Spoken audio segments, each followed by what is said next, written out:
당신이 몰랐던 이야기, 오늘은 유럽 할머니들의 유흥지가 된 감비아에 대한 이야기입니다. 우리가 원하는 것은 품격 있는 관광객입니다. 나라와 문화를 즐기기 위해 오는 관광객이지 단순히 성관계를 위해 오는 관광객은 아닙니다. 감비아 관광장관이 직접 한 말입니다. 장관이 대놓고 이런 말을 할 만큼 감비아에서 가장 큰 산업 중 하나가 애인대행 산업이죠. 감비아의 해변 휴양지들은 겉보기엔 평화롭지만 노년의 영국 및 유럽 관광객들이 젊은 현지인과 성관계를 목적으로 찾는 장소가 되어버렸습니다. 감비아가 유독 특이한 건 보통 성매매 관광이라고 하면 태국이나 필리핀 등 동남아시아에서 중년의 남자가 젊은 여성들을 만나러 가는 것을 떠올리는데 감비아는 반대거든요. 감비아는 유독 중년, 노년의 여성이 많이 찾습니다. 인구 약 280만 명, 아프리카 대륙 본토에서 가장 작은 국가 감비아는 어쩌다 유럽 할머니들의 파라다이스가 된 걸까요? 감비아는 15세기 포르투갈 탐험가들이 발견하면서 유럽과 처음 접촉하게 되었습니다. 이후 대서양 노예 무역의 거점 중 하나로 이용되었고 17세기 이후에는 노예와 금, 상하의 무역 중심지가 되었죠. 이때부터 독립까지 쭉 감비아는 주권을 가져본 적이 없습니다. 쭉 식민지였죠. 지도를 보면 감비아의 영토가 좀 이상하게 생긴 걸 알 수 있는데 이것도 프랑스와 영국이 자기들 마음대로 국경 협정을 맺어서 그렇습니다. 감비아는 1965년에서야 독립했는데 식민지 기간 내에도 감비아에서 산업화는 이루어지지 않았고 독립 이후에도 땅콩 수출의 경제를 의존할 정도로 심각한 상황이었죠. 식민지배 당시 영국이 노예 무역이 금지되자 감비아를 땅콩만 재배해서 수출하는 나라로 만든 게 이어진 겁니다. 식용유 만드는 데 쓰려고 했거든요. 1970년대에 땅콩 가격이 하락하자 감비아는 경제 위기를 맞을 정도로 경제가 취약했죠. 감비아 입장에서는 어떻게든 다른 수익원을 찾아내야 하는 상황이었습니다. 하지만 딱히 방법이 없어 보였죠. 국토도 작고 인구도 적은데 국민 대다수는 빈곤선 아래에서 사는 세계 최빈국 중 하나이기에 당연히 교육도 제대로 안 되어 있었기에 무슨 산업이 발달하기에는 척박한 배경이었습니다. 그럼 해외에 투자를 받아야 하는데 이것도 뭐가 있어야 투자를 받죠. 그나마 유리한 점은 유럽과 비교적 가까운 국가라는 것밖에 없는데 유럽 기업들은 굳이 인프라도 없는 감비아에 생산기지를 건설할 필요성을 못 느꼈습니다. 그런데 의외의 곳에서 가능성을 발견하게 되죠. 1965년 스웨덴 여행사에서 가격도 괜찮으면서 그렇게 멀지도 않고 또 유럽의 혹독한 겨울과 대비되는 따뜻한 여행지를 찾다가 감비아를 한번 가볼까 해서 왔습니다. 그렇게 해서 300명의 스웨덴 사람들이 도착했는데 제대로 된 호텔도 딱히 없고 서비스도 없었지만 꽤나 좋은 반응을 보였죠. 따뜻한 햇살과 모래사장, 한적한 해변도 큰 역할을 했지만 당시는 원주민들, 비문명화된 부족들 같은 이들을 다룬 다큐가 제작되고 흥행할 정도로 아직 문명화되지 않은 이들에 대한 호기심이 컸던 시기였거든요. 진정한 아프리카를 경험할 수 있다는 소문이 나기 시작하면서 1965년 300명이었던 관광객 수는 급격히 증가해 1976년 2만 5천 명까지 늘어났죠. 유럽 국가들, 특히 영국과는 3시간 정도 거리였고 물가는 유럽 대비 당연히 말도 안 되게 쌌기에 부담 없이 갈 수 있는 여행지였습니다. 그런데 문제가 있었습니다. 앞서 나왔듯 감비아의 산업이라고 해봤자 땅콩이 다였기에 인프라 개발이 더뎠고 돈을 벌 방법도 딱히 연구하지 않아서 관광객에 비해 벌어들이는 돈도 터무니없이 작았죠. 호텔이 해변에 몇 개 들어서기는 했지만 정작 감비아의 국민들은 관광객이 와서 큰 돈을 번다던가 하는 일이 딱히 없었습니다. 당시 관광객 자체도 은퇴한 중산층으로 그냥 조용한 해변에서 휴식을 취하는 게 다였고요. 즉 애초에 큰 돈을 쓰러 온 사람들도 아니었다는 말이죠. 그냥 가성비 여행이었습니다. 관광객의 방문도 들쑥날쑥했기에 언제 발길이 끊길지 예측이 불가능했기에 관광 관련 산업도 그렇게 발달하지 못했고요. 내년에도 올지 모르는 관광객을 대상으로 식당을 연다는 건 안 그래도 빈곤한데 이런 도박을 하기란 쉽지 않죠. 무엇보다 감비아 국민들은 영어를 쓰기에 대화는 가능했지만 관광객과 말을 하거나 문화를 교류할 만한 경험이 거의 없어서 관광객들이 뭘 좋아하고 뭘 원하는지조차 파악하지 못한 상태였습니다. 상황이 변하기 시작한 건 1980년대부터였죠. 유럽의 여행사들이 여기저기 여행 상품을 만들다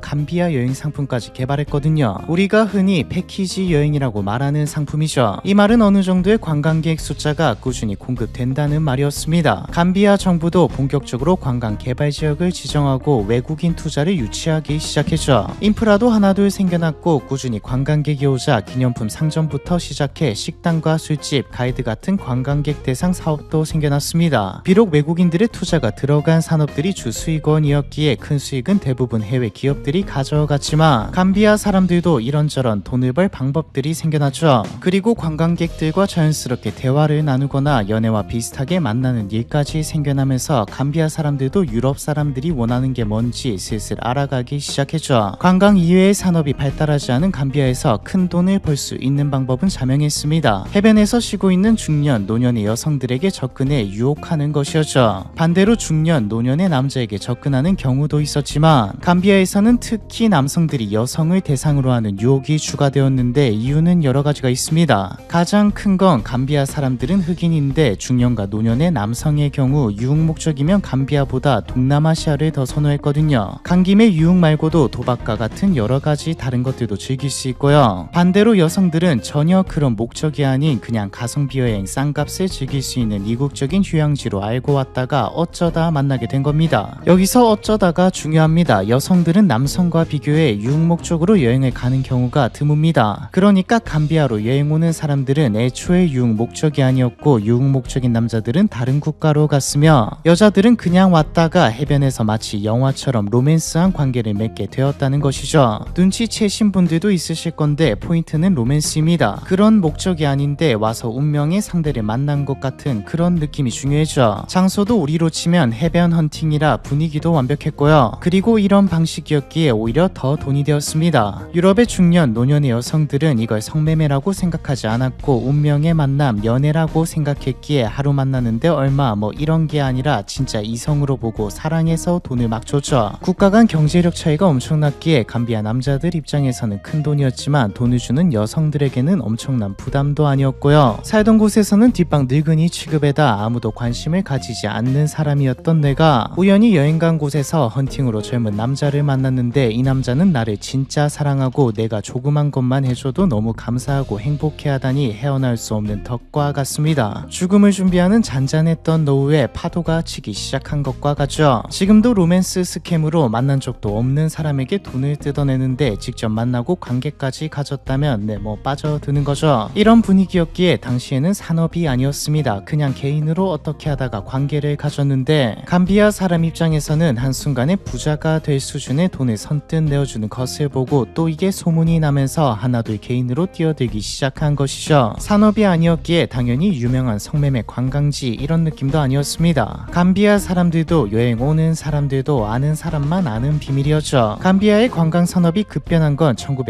1990년대부터입니다. 세계 최초로 패키지 관광을 만든 여행사 토마스 쿡이 감비아에 눈을 돌렸거든요. 토마스 쿡은 말이 여행사지 호텔과 리조트에다 몇십 개의 비행기를 가지고 있던 나중에는 107개의 항공기를 운영한 대형 그룹입니다. 2019년에 파산했지만요. 어찌되었든 당시 토마스 쿡이 가진 파급력은 엄청났습니다. 이전에도 다른 여행사들이 감비아 여행 패키지를 만들고 홍보하면서 관광산업이 좀 발달하게 되었지만 토마스 쿡이 들어온다는 건 대형 자본이 들어온다는 건 아예 다른 차원의 수요를 창출해낸다는 말이었죠. 당시 토마스 쿡이 주로 팔았던 태국과 케냐 같은 겨울 휴양지들은 다른 대형 여행사도 많이 들어오면서 또 너무 유명해지면서 포화 상태 수준이었기에 토마스 쿡이 다음은 어디로 하지 하다가 찾은 게 감비아였죠. 저렴한 물가, 비교적 안정적인 치안, 영어 사용, 무엇보다 유럽에서 가까운 거리, 감비아는 최적의 조건이었습니다. 아프리카의 미소 짓는 해안, 겨울에 태양을 찾아서 단 몇 시간 만에 도착하는 열대 천국이라는 문구를 쓰며 토마스 쿡은 대대적인 마케팅을 시작했죠. 영국 전역에 뿌려진 광고를 보며 사람들은 이번 겨울에는 나도 여행 한번 가보자라고 생각하게 됩니다. 항공, 호텔, 픽업, 식사까지 포함된 올인원 일주일 여행 상품이 299파운드 정도였거든요. 영국 북부 공업도시 노동자 계층과 연금 생활자들에게 감비아는 꿈의 휴양지가 되었습니다. 맨체스터, 리버풀, 버밍엄에서 매주 전세기가 떴고 1995년에는 연간 관광객이 10만 명을 돌파했죠. 2000년에는 16만을 돌파했고요. 그런데 또 문제가 있었죠. 그전에는 중소형 여행사들이라 이런 거 저런 거는 제공하지만 나머지는 알아서 혹은 추가금 이런 방식이었는데 토마스 쿡을 비롯한 대형 여행사들이 올인원 패키지로 여행을 구성하면서 진짜 감비아 사람들은 돈을 벌 방법이 없었거든요. 출발부터 귀국까지 모든 걸 여행사에서 다 제공해주니 관광객은 돈을 쓸 이유가 없었습니다. 감비아 사람들이 돈을 벌 방법은 두 가지밖에 없었죠. 여행사에서 제공해주지 않는 술과 연애 비즈니스였습니다. 이 두 가지에 사람들이 몰려들면서 진짜 산업처럼 변해가기 시작했죠. 나중에는 아예 술집이 알선 장소가 되었고요. 해변도 낭만이지만 술집 헌팅도 낭만이죠. 1990년대 후반이 되자 유럽 여성들에게 돈을 목적으로 접근해 관계든 애인이든 뭐든 하려는 남자들을 지칭하는 용어까지 만들어졌습니다. 범스터죠. 어원은 정확하지 않지만 해변에서 구애하는 가난한 감비아 청년을 뜻하는 속어인 걸로 봐서 거지, 불황자를 뜻하는 범에서 유래했다는 가설이 가장 유력합니다. 실제로 범스터로 활동하는 이들은 10에서 30대 초반의 가난한 흑인 남성이고요. 엄청난 수의 관광객이 몰려들며 범스터 산업은 체계화되었습니다. 진짜 놀목 쪽으로 오는 사람들에게는 술집이나 택시 기사 등을 통해 알선을 받기도 하고, 로맨스처럼 즐기고 싶은 이들을 위해서는 해변에 누워있으면 찾아가죠. 최근에는 보통 중개를 통한다고 하네요. 에이즈가 심해서 믿을 수 있는 보증된 남자를 찾기 시작했거든요. 그리고 2000년대가 되면서 범스터 산업은 또 한 번 변화를 맞이합니다. 로맨스가 중심이었던 산업이 대놓고 유흥 산업이 되었죠. 인터넷이 발달해 정보가 공유되면서 사실 저 범스터들 진짜 좋아해서가 아니라 로맨스가 아니라 돈 벌려고 접근하는 거다라는 현실이 알려졌고, 동시에 감비아는 여자들에게 천국이다라는 이야기도 퍼졌습니다. 국가 전체가 거대한 호빠가 되어버린 것이죠. 여성이 유흥을 위해 여행을 떠난다는 게 드문 현상이다 보니 현상에 대한 연구와 논문까지 나오기 시작했습니다. 2005년에 발표된 학술 연구인데 이름이 내 안 누릴 수 없는 이름입니다. 직역하면 범스터, 거대한 흑인 성기, 그리고 늙은 백인의 금이죠. 논문을 보면 감비아의 청년 실업률이 30%를 넘고 제대로 된 일자리를 구해도 한 달 월급이 $80 정도이기에 하룻밤만 보내도 $200 이상을 받을 수 있는 일자리는 매력적일 수밖에 없다, 뭐 이런 내용이 나와있죠. 범스터가 되는 과정도 나와있는데 어린 소녀들이 해변에서 조개 껍질이나 과일을 팔다가 관광객과 교류하는 법을 배우고, 나이든 범스터들이 유럽 여자들이 좋아할 만한 대화법, 제스처를 가르쳐주면서 한 명의 어엿한 범스터가 된다, 이런 내용입니다. 참고로 어엿한은 제가 붙여봤습니다. 2023년 아프리카 정치경제 리뷰 저널에서도 범스터를 다뤘는데 여기 나온 인터뷰를 보면 현실이 어떤지 알 수 있죠. 호텔에서 한 달 일해봐야 $4,000이에요. 그런데 벨기에에서 온 60살 여자가 하룻밤에 500유로를 주겠다고 하면 거절할 수 있겠어요. 우리 가족 7명이 먹고 살아야 하는데, 솔직히 저 상황이라면 거절하기 힘들 것 같기도 하네요. 범스터들 사이에서 나름 계급도 있죠. 최상위층은 프로페셔널로 불리는데 여러 명의 스폰서를 두고 유럽의 집까지 가지고 있는 이들입니다. 유산인가 라는 생각이 드는데 뭐 어쨌든 중간층은 고정 파트너가 있는 이들이고, 최하층은 해변을 배회하며 지금도 인생을 바꿔줄 여자를 찾고 있는 이들이죠. 감비아에 제일 많이 오는 게 영국 할머니들인데 하도 이게 성행하다 보니 하나의 사회 문제로까지 번지기도 했습니다. 왜 사회 문제냐? 일단 영국 할머니들이 연금과 이때까지 모은 재산을 다 써버리는 경우도 많아졌고, 이 범스터들과 재혼하는 경우도 심심치 않게 볼 수 있는데 영국으로 온 범스터는 도망가 버리거든요. 노후 가정을 파탄내는 주범인 셈이죠. 실제로 71살 마가렛 할머니는 감비아에서 만난 남자에게 빠져 남편과 이혼까지 했지만 영국으로 온 범스터는 온 지 하루 만에 튀었죠. 감비아도 이런 이미지를 뽑고자 처음에 나왔듯 관광 장관이 직접 나와서 말도 하고, 2024년 관광 개발 지역의 보안을 대폭 강화하면서 마케팅 포커스를 전환하려고 하고 있습니다. 근데 뭐 아직 성공은 못했고 여전히 범스터들을 만나러 할머니들이 오고 있죠. 다른 방식으로 수익이 확고하게 자리 잡지 않는 이상 가난한 감비아 입장에서 관광 수익은 포기하기 힘드니까요. 실제로 변화를 선언한 뒤 언론에서 나와 여기저기서 인터뷰를 해봤지만 답은 똑같았습니다. 그럼 돈은 어떡할 건데? 심지어 감비아는 인구의 대부분이 무슬림인 국가인데 감비아의 이슬람 성직자도 비슷한 의견을 냈죠. 이슬람은 명확해요. 혼의 성관계는 하람입니다. 하지만 이슬람은 또한 자비와 이해의 종교이기도 해요. 젊은이들이 가족을 먹여 살리기 위해 그런 일을 한다면 알라는 그들을 어떻게 심판할까요? 저는 모르겠어요. 토마스 쿡이 마케팅으로 썼던 문구처럼 감비아가 미소 짓는 해안 열대 천국이 되는 방법은 자명합니다. 이런 일을 하지 않아도 충분히 먹고 살 수 있는 환경을, 한마디로 경제를 발전시켜야 하죠. 뭐 정부가 개혁 의지를 가져야 하고 젊은 층의 각성이 있어야 하고 국제사회에 관심이 있어야 한다는 해결 방안들이 뻔한 말들이 많지만 현실은 결국 경제가 발전하지 못한다면 돈과 이해관계에 따라 오늘도 인생 역전을 위해 해변으로 출근할 테니까요. 영국 할머니들의 천국이 된 감비아에 대한 이야기, 이번 편은 여기까지입니다.